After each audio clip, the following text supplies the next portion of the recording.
Winsson India was started with a vision that it should produce best quality packaging equipments.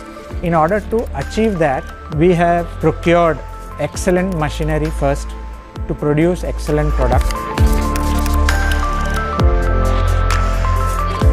The most important aspect is finally state-of-art technology that we have developed in-house.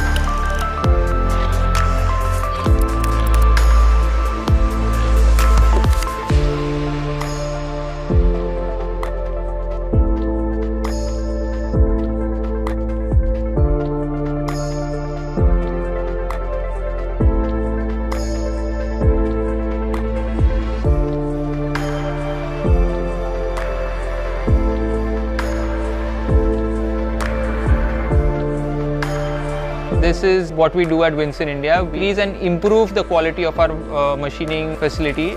This way we give a good product in the market.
Teamwork, a sense of belonging and working together. We at Winsson India strive to achieve this every day. We have been doing this since the last 15 years and will do it every day even more and even better. Today, Winsson India has a foothold throughout the world. We are exporting around say 40 to 50% of our produce, and we have repeat orders from our customers, which indicates that they are satisfied. And finally, satisfaction of our customer is what is the goal that we have at Winsson India.